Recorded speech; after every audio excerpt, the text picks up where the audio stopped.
Hey guys, given that we probably aren't going to be able to do this exercise face to face, I thought I'd create a little tutorial for you that would show you how I would tackle this thumbnail exercise. As I've mentioned previously, I'm not just an art teacher, but I'm also a practicing artist. And this is one of the commissions I've been recently given where I need to create a series of cutscenes for the game Half-Life. The one I'm going to be working on today is panel 2, and I've just got a very short brief there given to me by the client. And the first thing I need to do as in preparation for the environment is to identify where my primary, secondary, and tertiary focal points are. If there are more, then we just play that by ear, but let's hope there's at least 3. The program I'm using to do this is Clip Studio Paint, but you can do this on a piece of paper, you can do this in Photoshop, it doesn't really matter how you create it. Just make sure that you're focusing on composition and the 5 rules I sort of identified in creating a thumbnail. So let's have a look at this brief. So we've got a couple of gangsters. We've got you can't see that anymore. Let's make that a bit smaller. Got a couple of gangsters. We've got a car. Cool, like cars. And we've got a victim with his Tommy gun pointed down at him. Okay, fantastic. So it looks like we have 3 focal points, which is ideal. It's brilliant. If you remember, we talked about the rule of odds. This gives me perfect scope for that. It's not too busy, it's not too simple, and it's got a primary, a secondary, and a tertiary focal point. Now, the question is, which is your primary, which is your secondary? Well, we're going to try a few different ones. I think the first one, probably the gangsters are going to be the number 1. The victim will be number 2. And the car, even though I'm going to have lots of fun drawing that eventually, will be number 3. All right. Good start. So I'm just going to create a new layer here, hide that one. Now, a lot of what I'm going to show you is kind of personal preference.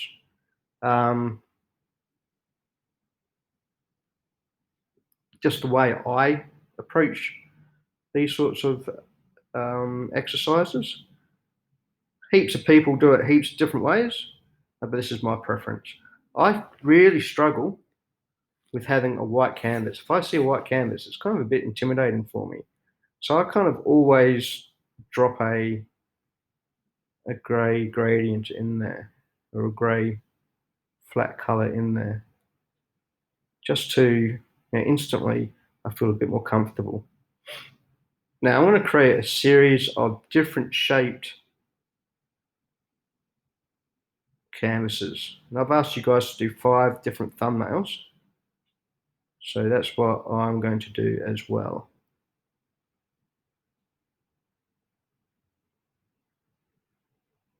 Normally I'd probably do a few more, but that would make this video really, really long. So I'm not going to do that. So the reason I'm creating different sized canvases is just to get some variety. It makes you think about your idea in slightly different ways.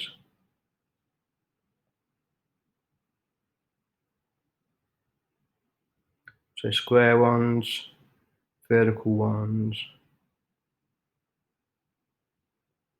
landscape versions,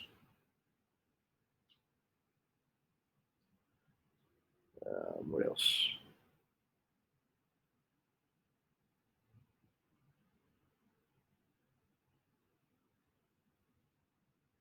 Long and skinny, I suppose. Don't overthink it. Well, I think that's the whole idea with your thumbnails is that you don't get too caught up. Like I said in the notes, you don't get too attached to whatever it is you're creating. That's really important. These are just initial rough ideas. The amount of times I see students, take absolutely forever to create a thumbnail, and it's just ridiculous. You're spending all this time on a thumbnail that you might not even take forward. It's just not an efficient use of time. And as a artist, as a designer, particularly if you have a client waiting for you, that's just not time well spent.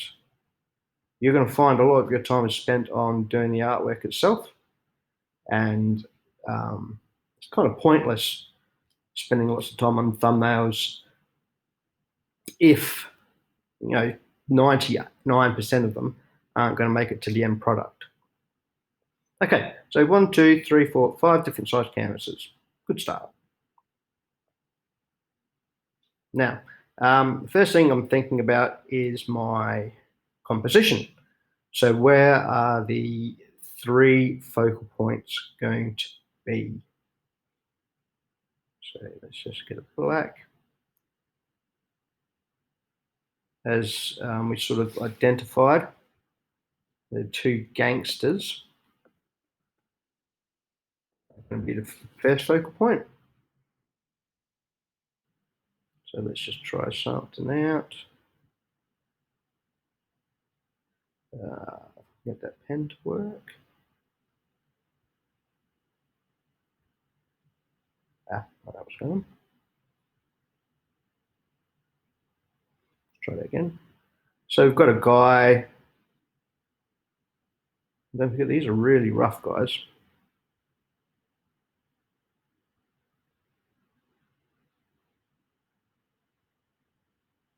He's sort of, in the brief, it said pointing his gun.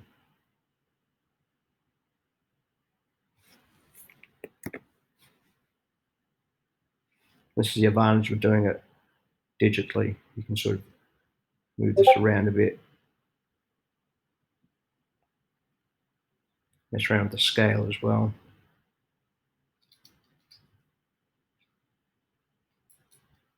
So I'm pointing his gun down.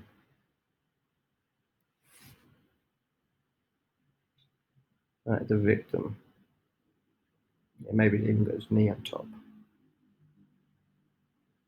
So I think he's probably going to be the number 1 focal point.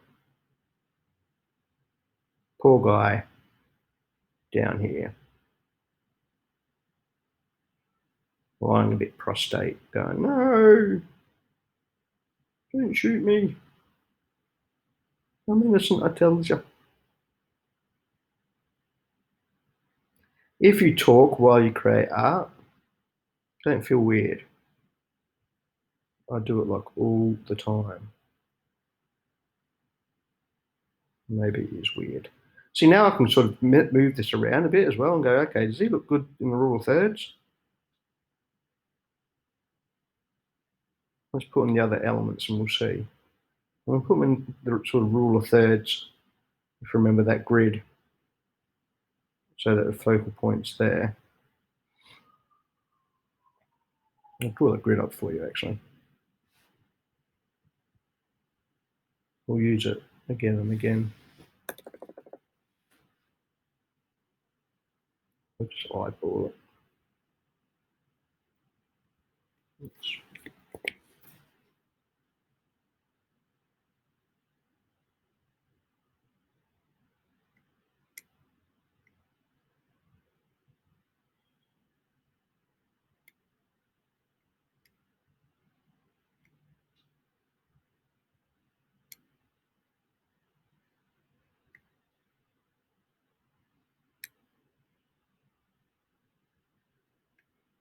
That's actually pretty good.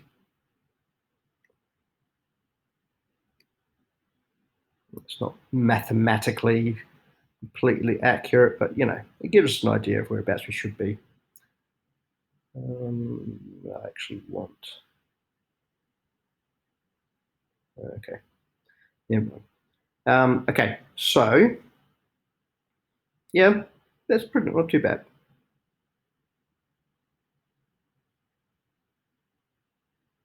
Fills roundabouts and the rule thirds. Almost got two. And then secondary one was this sort of guy, the other gangster.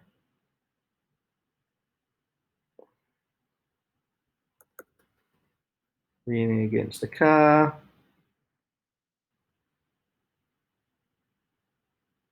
Against with his knee up, leg down,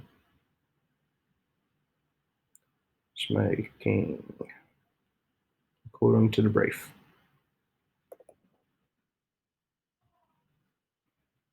For this particular brief I've got, it's kind of cool in that I'm getting to do gangsters. Sometimes, as an artist, you don't always get to choose, or most of the time, you don't get to choose what you do. So it's nice when you do.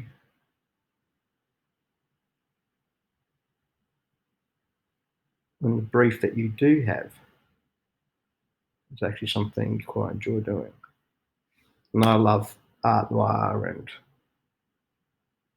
Sin City. If you guys haven't read that comic, it's really cool.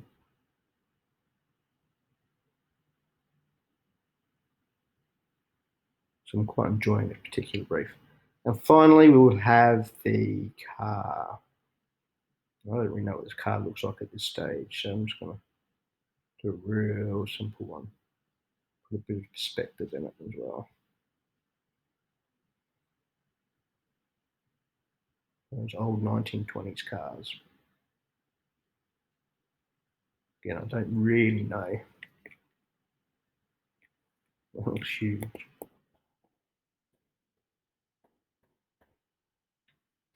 You probably find your first thumbnail is going to be your slowest.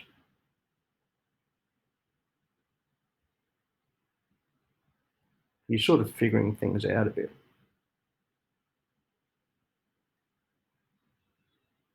All right. So composition. Let's got some things working for it there. It's not too bad. Let's have a look at values. Scale is messed up. My scale is messed up. So I'm going to work on that just a little bit. Let's make this guy a little bit bigger. Which means this guy's going to be a bit bigger. He's a bit closer.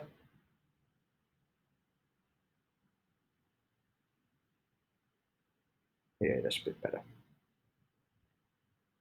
Again, you're not worrying about any sort of fine details. Okay, let's work on the scale. As I mentioned in the slideshow, we're looking at a little bit of error perspective here. It's not heaps, to be fair, in this case, because the distance isn't great, but you're still going to have dark at the front and gradually getting lighter as we go back. Although this is a night scene, so the overall sort of palette is going to be quite dark. It's not going to have a lot of light in there. We will need to introduce some light, but I find some really interesting ways of doing that. I would have shown you my portfolio already, I'm sure. And in this particular brief, always look for ways because they're all quite dark looking images of creating some contrast. Because as you all know, contrast equals visual variety and visual variety equals visual interest. All right, so let's make this guy here a very similar, maybe a touch lighter or a touch darker. Let's make him a touch darker.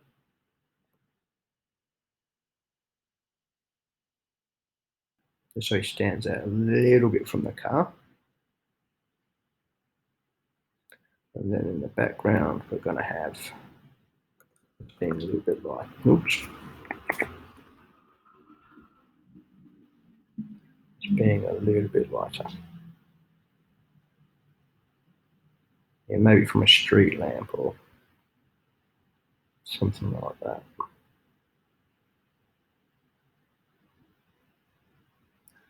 All right. Super rough. All I'm really worrying about is my focal points. And if I'm looking for movement, I'm sort of doing this. I'm going, all right. Oops, wrong tool. Going, okay, here's what's going on there. That one, thank you.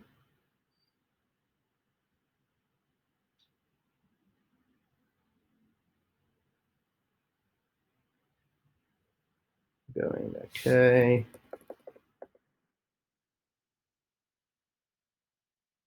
There's a nice one there. 1, 2, 3. Okay, with the car being a part of the background itself. All right, let's create a bit of movement about the composition. All right, let's move on to the next one. So let's instead mess around with a bit more scale here. Don't know how this is going to work. And that's kind of the point. That's why you do thumbnails. You're not quite sure how some ideas are going to work, so you've got to experiment. If you don't experiment, you're just not going to find out. Some will fail, absolutely, and that's okay. And you keep the failures. You have to keep the failures, guys. I say this every single year to my IB kids and to you guys. Your failures are just as important as your successes, and you need to record it. The people who are marking, the people who are moderating, examining your work, they need to know your process. They need to know how you got from magnificent end product to from the very beginning to the end product. Okay, so I'm going for a slightly closer up view of the main protagonist, the guy with the gun. Then we might have. I want to create a bit more depth in this one, I think. Then we'll have the secondary gangster back here, leaning against the car. It's got some pretty cool things about it.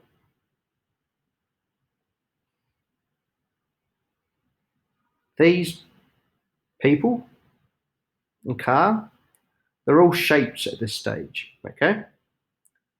You don't sort of worry about it being, oh, it needs to be anatomically correct. It needs to have perfect proportions, all that sort of thing. You don't worry about any of that stuff just yet.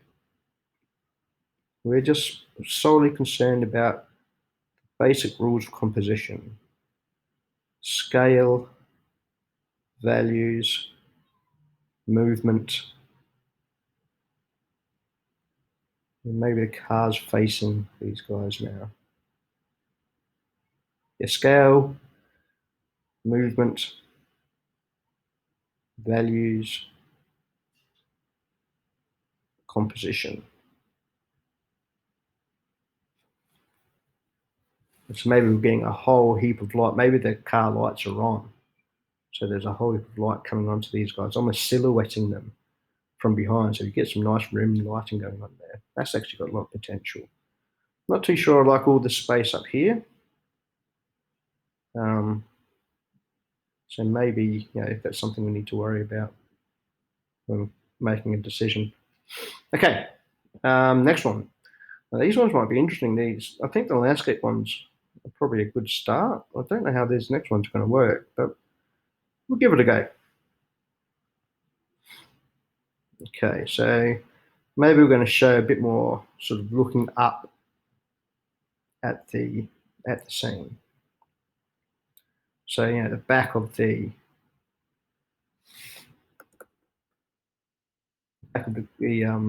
victim's head is kind of right down here.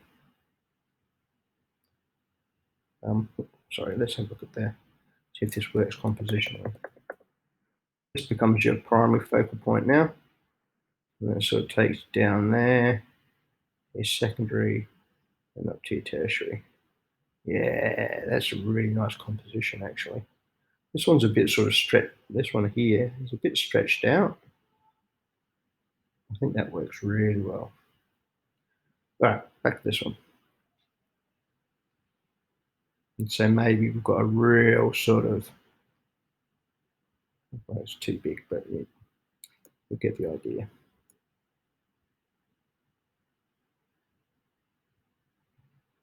These guys are all wearing gas masks, if you've noticed.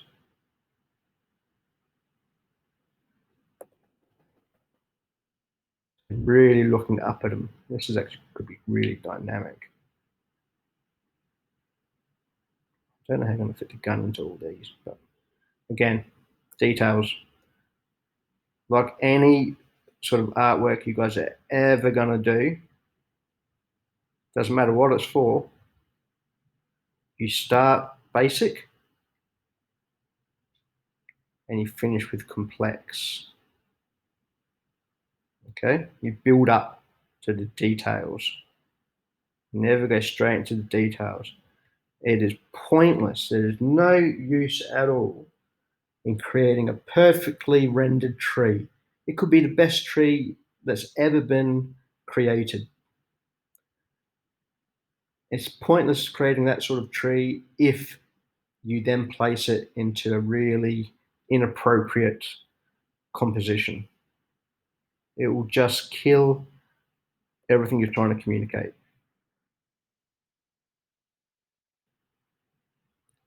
Now, I'm doing a little bit of imagination here. And now I'm trying to picture this guy's face underneath with his gas mask. So he's looking right down. So I'm adding a little bit of detail. That's just because that was such a big black mass, it's kind of hard to see. I really like that. Without my only concern about it really is that this car, how do I get the other elements of the composition in there? We have the victim. Maybe the car is. Previously, we've had the car being sort of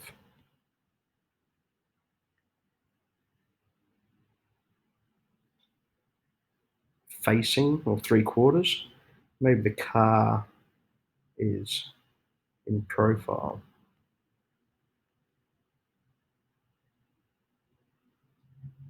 And how do you see? Maybe this is the overall composition of this is a little bit too squeezed up because we also haven't left much room for our other gangster.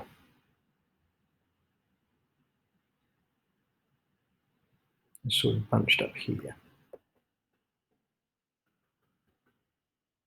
A little too squeezy there, isn't it? He's sort of just watching it all happen.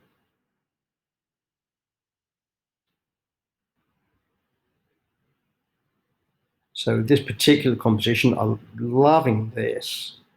This sort of stuff here, that angle is awesome. That's really dynamic. But I think we're going to have to make that part of the composition a bit broader, so it's not quite so skinny. All right, cool, like it. Okay, next one. Now you keep going. Even if you think you've nailed it, even if you think you've got the one, you got to keep pushing. I once worked with a concept designer who's designing spaceships. I can't remember what the particular project was for, but it was we had to do spaceships, and he had to do 100 different thumbnails of this particular spaceship brief, and that's a lot, right? And it's his job because so he had to do 100 in a week. And the reason he had to do 100 is because the first 30 were considered ideas that had been seen before. You know, they're the ones that are at the tip of your memory. If you think spaceship, if you're the sort of person that thinks spaceships, um, you will have some preconceived ideas of what a spaceship looks like. And it's only after, say, the first 30 or so that you actually start to come up with your unique ideas, more interesting ideas. The first 30 are just regurgitating what you've already seen. And so, you know, that's a good thing to keep in mind. When people say, oh, I've got my idea already, you don't. I mean, you might do, but you can't be sure. And so you got to keep pushing your ideas um, until you've really pushed it to its absolute limit. Let's figure this out again. 1, 2, 3. So yeah, still fairly good composition. I think it's just a bit squeezed in. All right. On to the next one. What could these skinny ones be, huh? See, this is the sort of stage where I'd ask for advice from you guys. It's one of the disadvantages of distance learning. All right, so maybe he's not standing up. Maybe this guy is actually kneeling.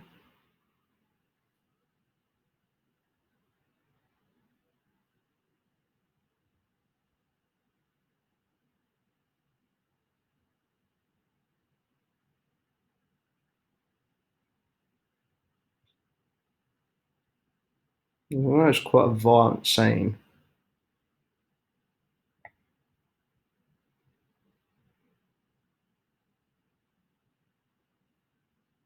It's not as violent as the last one I did, though, or a couple of ones ago. Sometimes it's the nature of the business, I think, in that you don't really get to have much of a say in your brief. And you can't really turn things down either. Like, I haven't come across something I thought, oh, there's no way I'm not going to draw that. You know, I haven't ever been asked to create something that I found completely objectionable. Be interesting sort of discussion to have, I suppose. Okay, so I'm going for something a bit more central here, and maybe we can focus a little bit more on the car. So maybe the car, he's kneeling down, so we can afford to make the car a little bit bigger.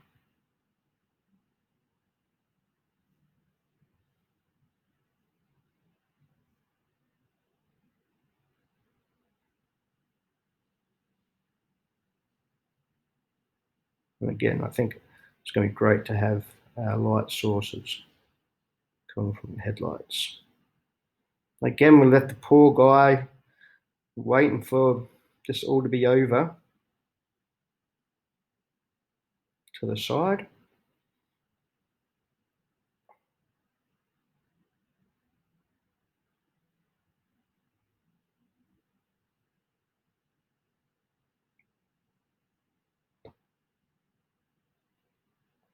But in this case, perhaps we just make the car a little bit thinner than that. Maybe I've made it a little bit too wide. Again, we work out proportions, we work out all that sort of stuff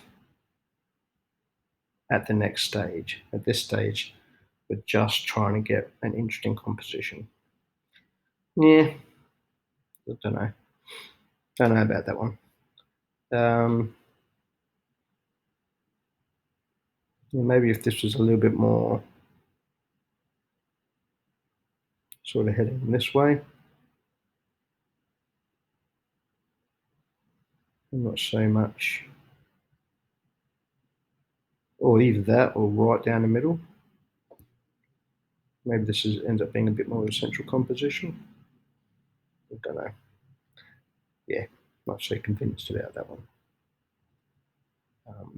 Although I do think it shows the car pretty cool. All right, last one. Last one. This is a real short, skinny one. How am I going to get stuff in there, you ask? I have no idea. So let's have a think about it. Okay, let's try this. So perhaps this is sort of more all in profile. So we have, maybe it's not black. Maybe we need to have a car. That's it. That should be really cool. Car. You can tell I'm an artist, right? Look at that car. How cool is it? Car. Headlights showing. Dude standing there waiting for it to happen. Seriously, guys, this is how simple it needs to be.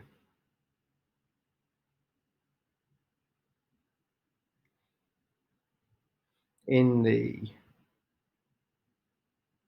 light of the car, we have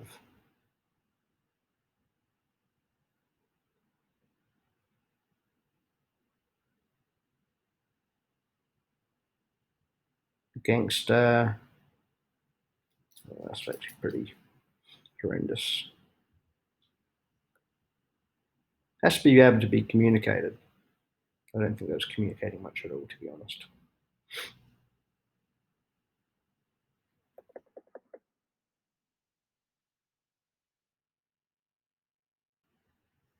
Oops.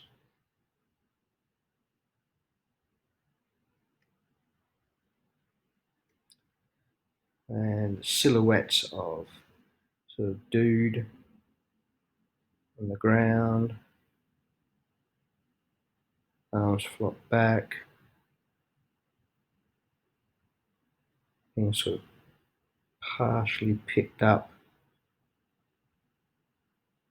by gangster. It's got some nice values in it, actually, this would have. And he's sort of going, dude, tell me what I need to know. Scale's a little funny, but you know, you can figure that stuff out like the next stage. It's actually not too bad. With the lights are on, we're assuming it's sort of at night. I guess that's the assumption for a lot of all of these thumbnails. Is that it's at night. So maybe the background's going to be black. This will be black. And the car will be grey. Oops.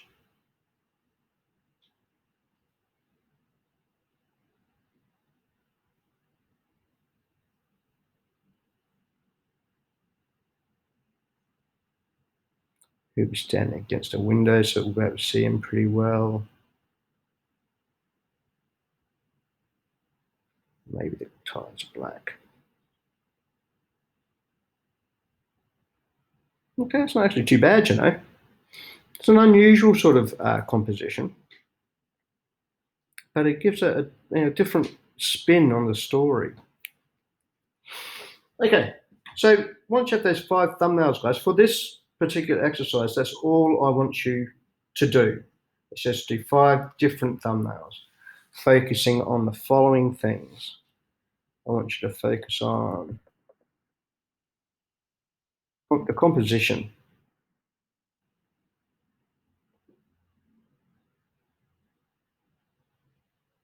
I want you to focus on values, on scale, on movement.